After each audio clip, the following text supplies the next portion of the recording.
Eu falo na linguagem do país, vocês vão pisar. Of the king, the power, the man, the best, the king, the fairy, the smile. Porque a bandeira da América rola sobre vocês. Se porte, telemi, teleflã. Andoi cacciara, ando che tahase. Temite, porte, telemi, se me for. Ai, provossi, cemina hase.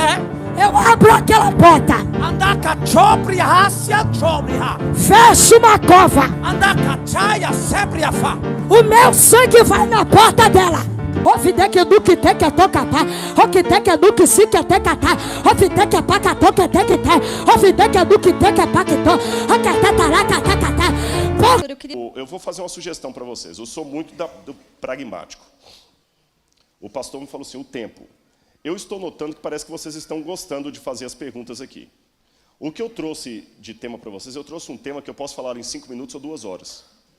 Porque como são a vida diária nos tempos de Cristo, vamos fazer o seguinte, são 5 horas. Que horas termina o programa jovem aqui? 5h30? 6 horas?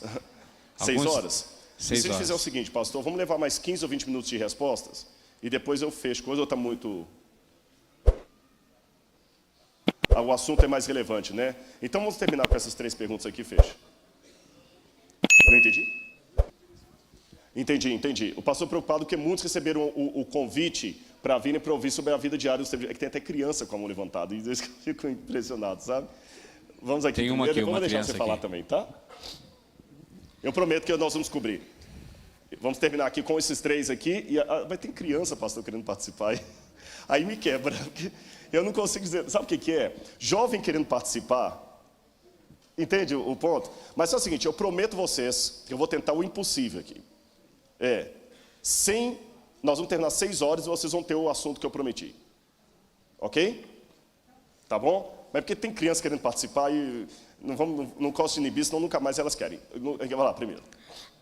Quando Jesus estava no céu no início dos tempos, né? Uhum. Então, ele já sabia que ele viria para nascer em Belém, na Estebaria? Sabia.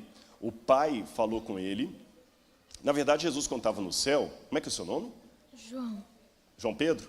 João Pedro, Jesus, quando ele estava no céu, Jesus sabia tudo. Só que lá na divindade dele, ele conversando com Deus o Pai, ele sabia que ele ia ter que passar por tudo o que ele passou. Só que Jesus ter que vir cá, nascer em Belém, sabe o que ele tinha que fazer? Ele tinha que, de certa forma, esquecer as coisas do céu. Sabe por quê?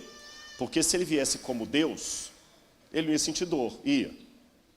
Se ele viesse como Deus, ele não poderia morrer na cruz do Calvário. Então sabe o que ele fez?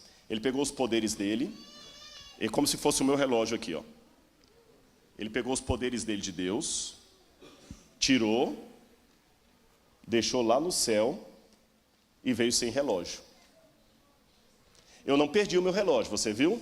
Eu apenas tirei meu relógio e guardei lá. Mas quando eu descer para você, eu não tenho como olhar a hora no relógio, porque o relógio ficou lá em cima. Por isso que Jesus, quando veio para a terra, ele já não sabia mais todas as coisas, ele não podia mais fazer tudo, porque ele deixou os poderes dele lá no céu, para vir e poder conversar com a gente e morrer em nosso lugar. Por isso que aqui na terra, Jesus tinha que orar para o Pai.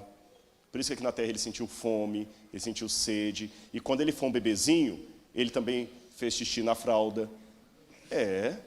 Jesus chorou. Boa pergunta, Jesus desobedeceu? Nós temos que um desdobramento à pergunta. Jesus não teve nenhum erro moral. Ele era o Filho de Deus. Mas para vir legitimamente como ser humano, pequenas imperfeições humanas ele tinha que ter. Se Jesus fosse estudar para a prova de química, ele também teria dificuldade. Jesus também poderia martelar um prego, ele ia estudar. Mas não significa que ele não pudesse errar um cálculo. Você entendeu? Jesus podia ter mais dificuldade com a matéria do que outra. Jesus podia, sem querer, na hora de errar, bater o prego e bater no dedão. Jesus podia deixar um objeto cair da mão.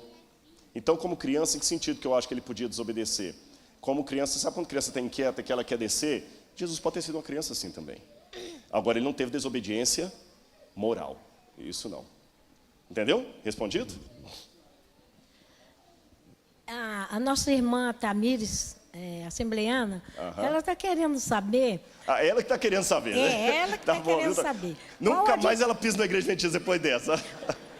Não, ela sabe que eu ia falar. Ela sabe que ela queria saber, eu sei. Que eu ia falar que era. Ela quer saber qual a diferença entre a volta de Jesus e o arrebatamento. Ah, tá. Para eu responder isso, eu quero perguntar uma coisa assim agora. Eu posso responder mesmo tendo uma posição diferente e vocês não vão ficar ofendidos. Tranquilo, né? É porque, gente, é uma coisa muito séria isso. A gente tem que tomar um cuidado. Aliás, eu vou dar uma dica, eu vou aproveitar a pergunta dela e vou dar uma dica de evangelismo. Eu estou querendo escrever um livro sobre boas maneiras, regras de boas maneiras na hora de pregar a palavra de Deus. A Glorinha Calil, que é uma das poucas socialites que... Pode baixar a mão que eu vou ver as mãos levantadas, eu vou deixar vocês falarem. Viu? Senão vai cansar. Tem ele aqui, ela aqui também. Já combinei com o pastor, eu vou deixar as perguntas e vou fazer minha parte aqui também. Pastor, é porque, sério mesmo, eu não estou desobedecendo o diretor, não, mas ele vai concordar comigo que ele já trabalha em escola, ó. Está no internato, a essa altura da tarde, com jovens, crianças, levantando a mão e querendo participar. Isso é motivo para a gente dar glória a Deus ou não é? É ou não é? Então eu não posso inibir isso, né? Então vocês vão perguntar, tá bom? O que eu quero falar da Glorinha Calil? Ela tem regras de etiqueta muito interessantes sobre celular em público, como se dirigir uma mulher, uma série de coisas. Nós devemos também ter regras de bons modos no pregar o evangelho, que às vezes nós somos muito estabanados. A gente prega o evangelho às vezes menosprezando o que pensa diferente de nós, querendo passar que só nós que vamos ser salvos, que só nós que estamos certos. Não. Então eu quero responder para vocês o seguinte: em primeiro lugar, ainda que haja discordâncias, vocês são minhas irmãs em Cristo Jesus. Primeiro ponto, eu não estou sendo demagogo, tá certo? Tanto é que, graças a Deus, eu tenho as portas abertas em muitas igrejas de Assembleia de Deus, que eu falo, e muitos assembleanos me apreciam no Evidências, e eles sabem do que eu penso e se sentem respeitados. Então é com o mesmo respeito que eu vou colocar aqui. Segunda questão que eu quero colocar: Deus não precisa de advogado, Deus precisa de testemunha. Tem gente que quer defender Deus, não é por aí. Terceiro ponto: todo mundo que tem uma religião tem que ter a convicção que a igreja dele está correta, senão por que ele está lá? Se você é presbiteriano e não assembleiano, você tem que saber porque você é presbiteriano. Eu sou presbiteriano, mas eu podia ser assembleiano, dá na mesma? Não dá na mesma. O assembleiano tem um encontro com o Espírito Santo, que é o segundo batismo, que é superior ao batismo nas águas e é com dom de línguas. O presbiteriano acredita na predestinação, que as pessoas nascem já, como diz Calvino. Então, quer dizer, por que você é presbiteriano? É porque o da Assembleia está errado. Por que você é da Assembleia? Porque o presbiteriano está errado. Então, achar que a religião do outro está errada e a minha está certa, não é um pecado. Senão, você deveria ser da religião do outro e não da sua. Não tem duas verdades, só existe uma verdade. Agora, atenção. A sua convicção pela sua igreja tem que ser baseado no estudo sério da palavra de Deus. Isso vale para os adventistas. Não é só porque o pastor falou, porque seu pai te criou daquele jeito. Um estudo sério da Bíblia por conta própria. Segundo, a sua convicção não deve fazer do céu um clube da sua igreja. Porque eu tenho convicção do que eu acredito, mas os sinceros de Deus estão aqui dentro e também lá fora. A igreja de Deus é maior do que a igreja adventista, porque ela é feita dos sinceros que estão aqui e dos sinceros que estão lá fora. O número dos que estão lá fora é maior do que os daqui de dentro. Se o céu for só de adventista, eu não quero ir para lá. Se o céu for de todos aqueles que pertencem a Deus, eu vou para lá. Amém? Porque não é placa que salva, é Cristo Jesus. Ficou claro isso? Então, com esse preâmbulo, eu vou apresentar a minha explicação. A doutrina do arrebatamento secreto, essa é uma doutrina nova. Ela não foi ensinada pela Reforma Protestante. A doutrina do arrebatamento secreto não foi ensinada pelos pais da igreja, ela não foi ensinada na Idade Média. É uma doutrina nova, que surgiu especialmente nos Estados Unidos e se tornou mais forte a partir da Guerra Fria entre Estados Unidos e União Soviética. Porque a União Soviética era o eixo do mal. Então, muitos pregadores americanos, que começaram a pregar contra o mal, que era os Estados Unidos, começaram a colocar a União Soviética na profecia.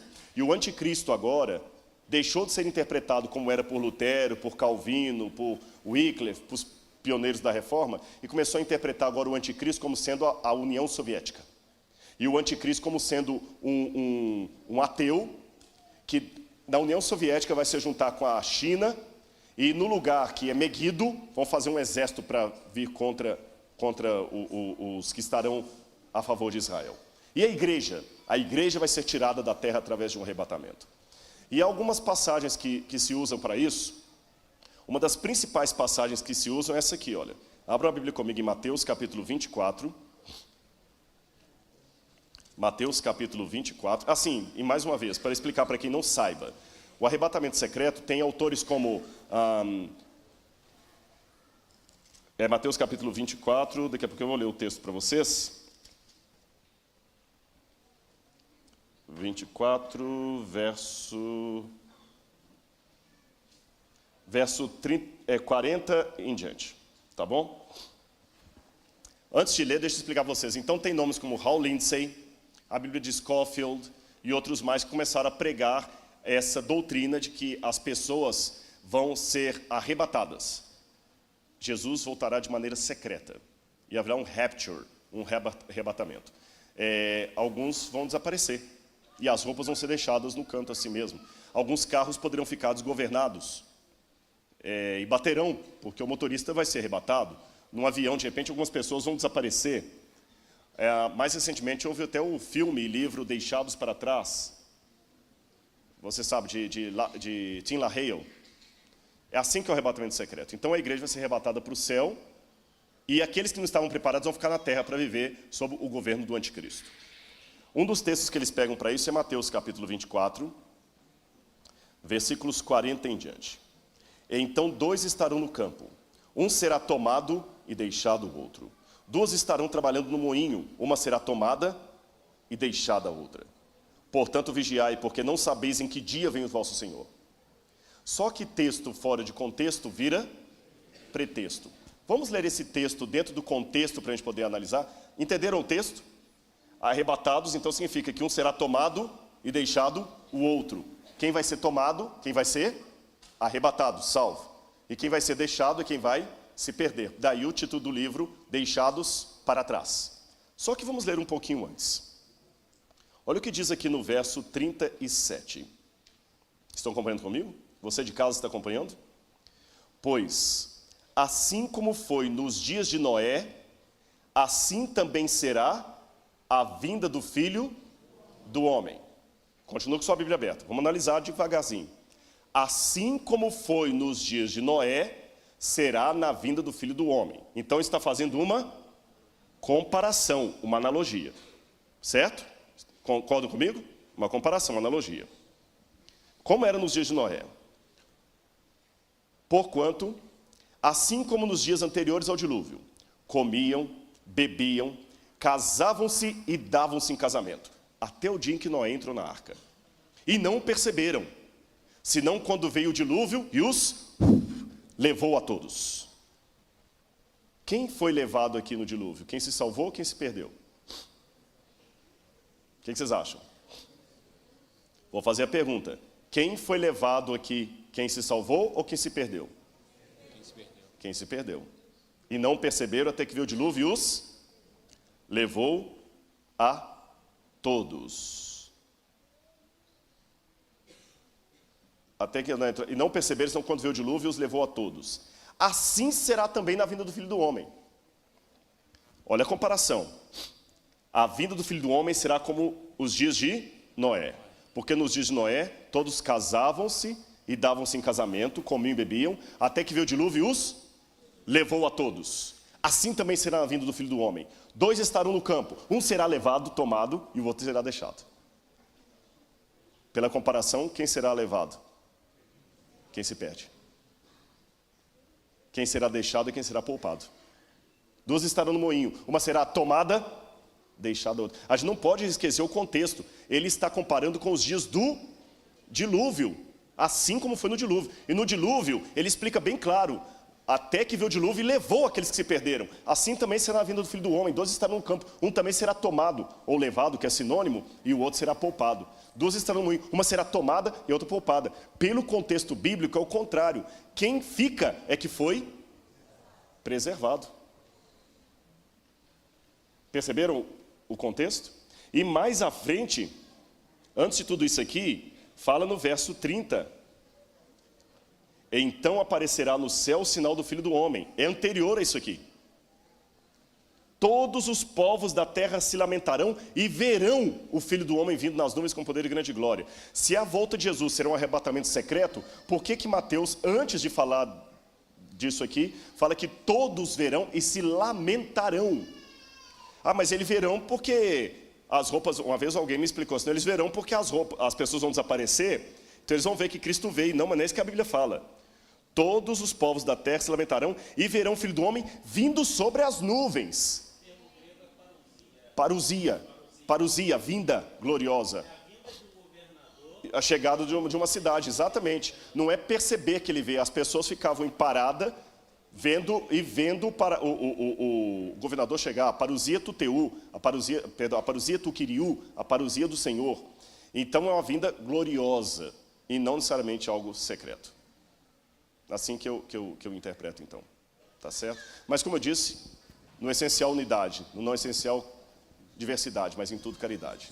Repito, eu tenho uma visão teológica diferente, mas não um amor diferente pelos meus irmãos pentecostais, que são pessoas que eu acredito na sinceridade deles, e eu prefiro às vezes a oração de um pentecostal fervoroso a de um adventista. Percebeu, né? Porque às vezes tem um irmão pentecostal que acredita em algo que eu não acredito, mas ele é tão sincero na oração dele, que eu prefiro a oração dele às vezes de algum irmão que acredita no sábado como eu, mas é do curso livre.